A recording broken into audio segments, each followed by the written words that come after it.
Hello again, everybody.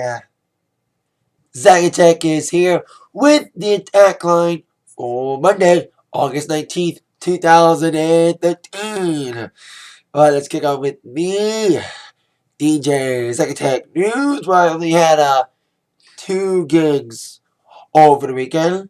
Hope everyone had a good weekend overall, but my weekend was decent. Besides the SummerSlam last night, which I'll get to when I get to my Raw preview for the evening, should be this is probably the most anticipated one I can remember. It should be a very anticipated, intense one tonight, stepping from last night, which I explained during the preview. But gigs wise, I had a gig on Thursday and a gig on Saturday. Thursday I had another movie night, outdoor movie night. That's why I made the attack line. I made the attack line early on Thursday because I had to get ready for the movie night. And it was okay movie night. It was the poorest attended movie night of the summer. It was at the community center in Morton Street where we did the first one of the summer back in June. It was very well attended. But the attendance was low because I blame Amanda Fair. Amanda Fair was last week, so much a lot of people went to Amanda Fair.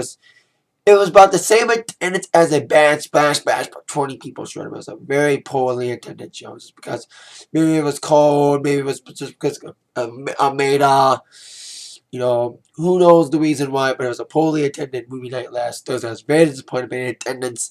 We have another one this Thursday, the last one of the year at Washington Township Park, and it should be a better one. It was doing one on Friday, but it's for Wayne Township, so I hope better reception. Of course, Thursday's movie is Brave, and Washington Way is going to be How to Train Your Dragon, mostly anime movies. Besides that gig on Thursday, I did a Saturday night gig stakeout at a Bayside, no, not the Bayside Yacht Club, that was last week. Huron Point Yacht Club. The stakeout I did there boat wide on August 7th. Yeah, August 7th was the boat wide night in the stakeout. And it reminded me of last week's Bayside Yacht Club Commodore's Ball. Fleetwood View. Not a lot of dancers were there. The attendance was not as much as I thought it was going to be. And not a lot of dancing. And also, the last half hour was like watching rock videos like we do at Jefferson Street Pub. And my thought process, the thought process of the people at the stakeout was they weren't there to party. It wasn't a yacht club party, should say. It was a party thrown by the yacht club, not for the yacht club. Because all the people that came there were like, I want the steak, ate the steak, then left. They didn't came to party. They didn't came to dance with me or dance with my music. So we ended by 10. And I think it's the earliest we've ever ended a night party at the Huron Point. But they still loved it, though. People were loving the music, though. Now, the only song they really danced to was Blurred Lines. So, there you go with that. But it was an okay show, though. So, it was 2 decent gigs for the weekend besides the mentioned for this upcoming week. Besides the 2 movie nights I said for this week, I'm doing Thursday and Friday. I got a gig on Saturday for the Robbins family. I've done their stuff many times. It's a special needs family. They have a special needs camp now called the Robbins Nest at their house, and they're having this year-end summer party on Saturday. It should be a fun party from what I'm reading from the invitations. It's gonna be a pig roast, petting zoo, and me. Should be great weather on Saturday. So there you go. Now, let's get off the entertainment news portion of this with, of course, the number 1 movie.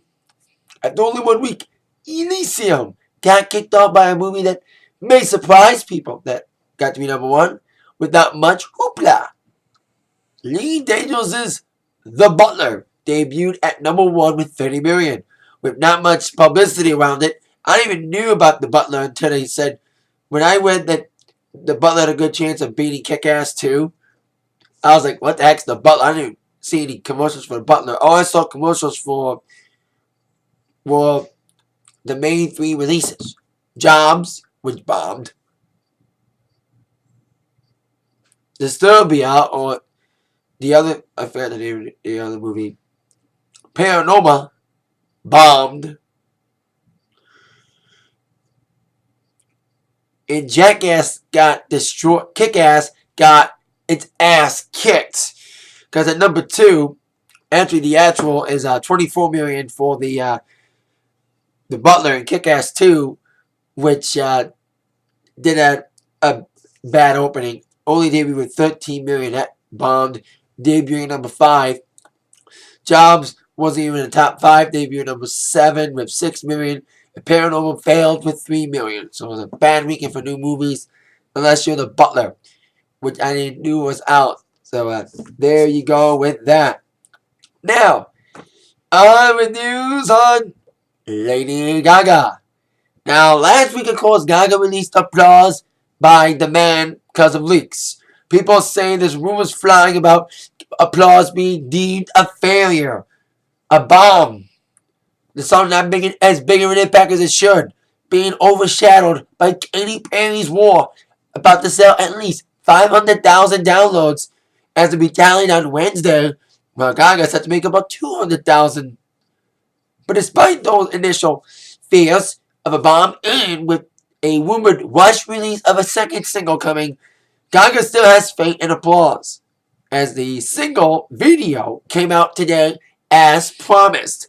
Today was supposed to be the launch of both the video and the song, but as we know, the song came out early last Monday. But the video was premiered today on Good Morning America, and I didn't get up early for that, but I did see the video earlier this afternoon. And in my mind, it's probably Gaga's best video in a while. It's very outrageous. It's typical Gaga. A lot of weird fashions. Her on a swan's, like her head on a swan's body, the clamshell bikini. So, kind of a wild video. Probably, I know some Gaga fans may say that Bad Romance will always be her best video. It did win the VMA for Video of the Year.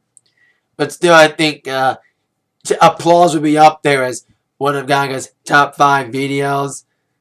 And there's some dancing in it, it's kind of good. And shows us, like, if you see the cover of the single with her, like, with the paint on her face, she has that in the video. Putting paint on her face. She had so different, many different looks in the video. And it's kind of a wild video. It's kind of good video. Not only did she premiere the video, she did confirm that she's opening the VMAs again this year. I didn't know if she was opening or not, but it is official. Lady Gaga is the opening act of the VMAs for the second time in 3 years, of course. First appearance since 2011 when she opened up as a guy. Hopefully, she won't be coming as a man. She'll be performing as a woman. Woman. Woman. I said that when I made my VMA review 2 years ago. That the next time Gaga appears, she appears as a woman. She probably will be appearing as a woman. So there you go. Gaga. Here's the video for Applause. I hope the song gets I like the song a little bit. I wish it was more dancey though, but still, I hope the video gets momentum, especially since Katie's got no video for War. Where's the War video with the caption of the lyric video? Gaga's got a real video for Applause. Take that, Katy Perry. And it's a decent video. And like I mentioned, Lady Gaga is opening the VMAs. And over the weekend, not only did they confirm Lady Gaga's the opening act, they confirmed 2 new performers for the VMAs. Now, I said on Thursday at Atakline that we had 2 of the 5 nominees of the Video of the Year performing, which was at the time Justin Timberlake and Robin Thicke. Now, over the weekend, 4 out of 5 of the Video of the Year nominees are performing, with Macklemore and Ryan Lewis performing. They are confirmed to perform Same Love, the same-sex gay anthem, which is nominated for Best Video and a Message. And Bruno Mars is also performing, another Video of the Year nominee, who is set to perform his new single from Unorthodox Jukebox. He ain't performing Treasure. I don't know what the new single is. Might be Gorilla, who knows. I have no word about the next single. And that means, like I said, all 4 out of the 5 Video of the Year nominees are performing. The only Video of the Year nominee that's yet to confirm a performance is Taylor Swift. Maybe she's staying away because Kanye's performing. Or the fact that she's touring. She's doing, from the last time I read, she's doing a 5-night stand at Staples Center this week. So who knows? So there you go. New performance for VMAs. And of course, like I said, GaGa is the opener for the VMAs now. Now, on with sports results and a preview. Start off with UFC. Happened on Saturday. I missed it because of my gig. It was UFC's debut on the brand new Fox Sports Network, Fox Sports 1. Launched on Saturday. Do decent numbers from what I've read. Not exactly, but still. The main event was, of course, Chael Sonnen taking on former UFC light heavyweight champion, of course, Shogun Rua. The co-main event and main event ended in the first round, with Chael Sonnen defeated Shogun Rua by submission. While Travis Brown defeated Alistair Overeem in a knockout in the first round. Overeem may be called overrated after that knockout win by Travis Brown. And also we had a Uriah Faber defeating Louis Alcantara in the third round, unanimous decision. While Matt Brown defeated Mike Pyle in a knockout in 30 seconds in the first round. John Howard defeated Uriah Hall in split decision after 3 rounds. And Michael Johnson defeated Joe Lozon in the unanimous decision after 3 rounds. And the bonus awards, the fight of the night went to Michael McDonald and Brad Pickett. That was a prelim fight. Knockout of the night was tied between Travis Brown and Matt Brown. No relation. And submission night was also a tie between Michael McDonald and Chael Sonnen. So there you go. And now, TNA Hardcore Justice results. Now, I did watch Hardcore Justice. Like I said in my Atakline on Thursday, I did watch Impact. I missed the first match, but I watched the rest of the event. Of course, I missed the first match, which was a ladder match. Kazarian, with a little help from Daniels and Bobby Roode, and of course the Appletini, getting the win in the Hammers match, getting 20 points, defeating AJ Styles, Jeff Hardy, and Austin Aries.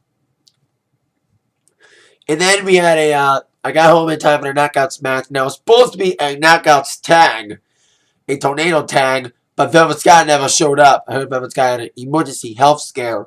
Instead, it was a triple threat. It was ODB taking on Gail Kim and Mickey James. Now, there's only 2 problems I had with the Hardcore Justice pay-per-view. Not a lot of weapons were used.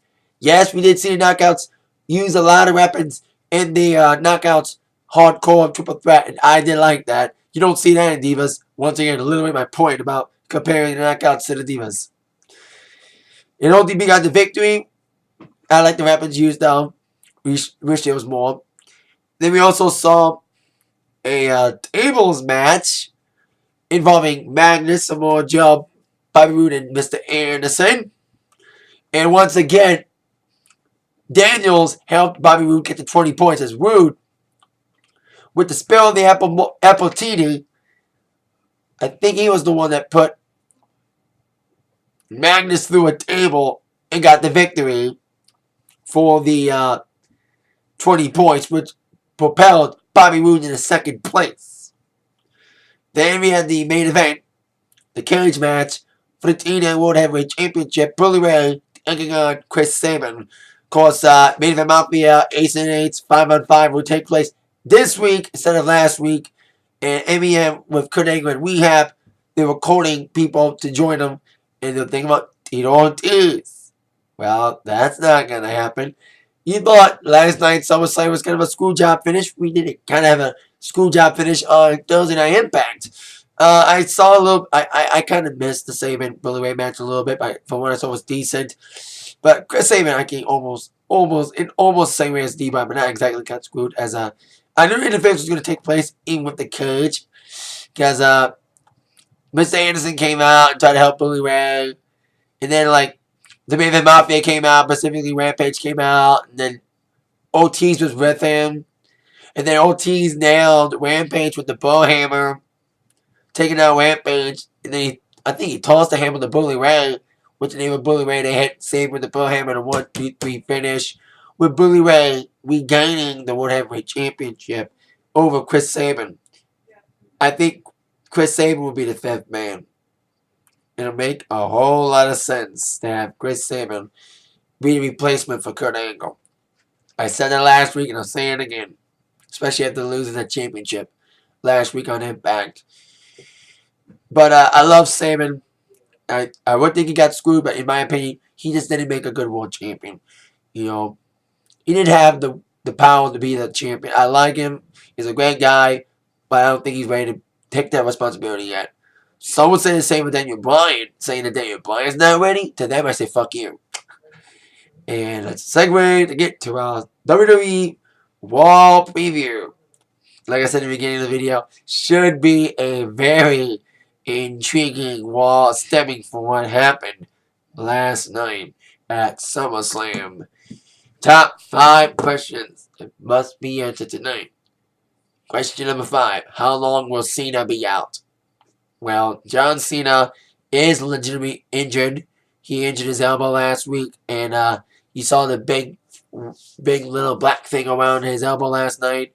It was like the size of a football. And Cena is expected to have surgery this week. And unlike past injuries where he's come back too soon, he will rest the amount of time it takes to recover. So we won't see Cena make an early return like he did in the Royal Rumble, among other bumps or other injuries. So it's a good time for the WWE fan. Sheamus is out, and so is Cena. I didn't mention this last night on my SummerSlam review, but I'll say it now. The only good thing about what happened last night, Cena lost clean last night. I'll give Cena credit for that. To lose clean to D-Bry, despite the screwjob finish, was a good thing. So there you go. Cena's out for a while. Question number 4. Will Triple H admit that he was behind the Daniel Bryan screwjob all along and was in cahoots with Vince?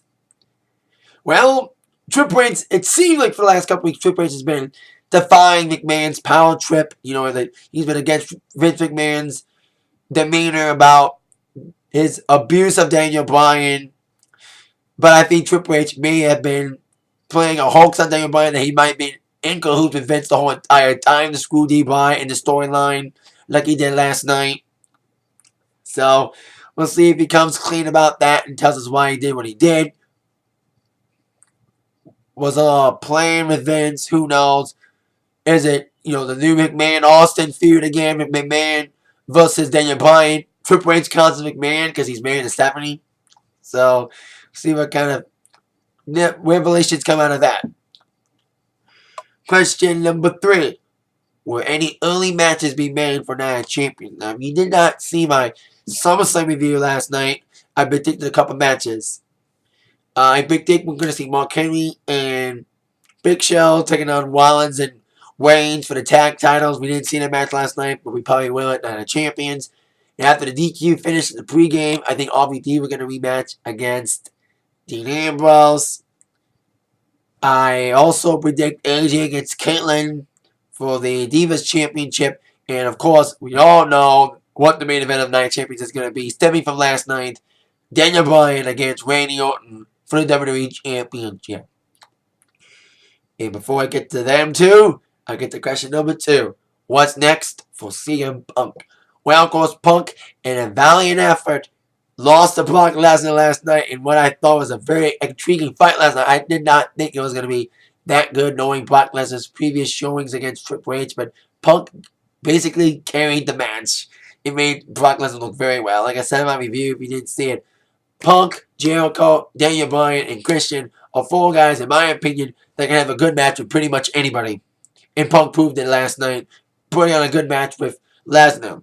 Bryan, the same thing with his match with Cena. So, I don't know who Punk's going to feud with next now that he's done with Brock. Is he still going to feud with Heyman? Is he finally going to get his hands on Heyman? Who knows where Punk goes from here. So, there you go. And question number 1. The most intriguing question tonight, and deserves to be number 1 of my top 5 questions that must be answered tonight. What will go down between Daniel Bryan and Randy Orton? Now they had some time to really absorb the result last night. You saw my review. I was kind of ranting that D-Bry got screwed, and many people feel the same way as I do. Several reports are saying the wrestlers in the back were kind of uneven about the results. Some people thought it was a good thing. Now, the way it was done, it was a good way to make Triple H here and also finally finalize Randy Orton's heel turn. You know, that Randy Orton teased the heel turn for weeks, and he finally officially confirmed the heel turn by doing what he did last night with Triple H. I think they're in cahoots too. But people still feel the same. That D-Bry's moment was ruined by having, the celebration, the confetti. I heard the fans will just, because if you saw that ending, the fans were just jumping up and down, and Orton basically sucked the air out of the room from what I've heard, and everyone left just stunned and like deflated after Orton kind of basically ruined D-Bry's moment. I know it's all storyline and all, but I just, I'm coming to terms with the ending now. But I'm still kind of angry at WWE for basically ruining D-Bry's moment. But it's gonna give the fans something to cheer Daniel Bryan for. Yes, winning the title at all, especially defeating John Cena at SummerSlam, should have been enough to make Daniel Bryan get over. But now getting screwed out of the title will make him get him more over and make the fans more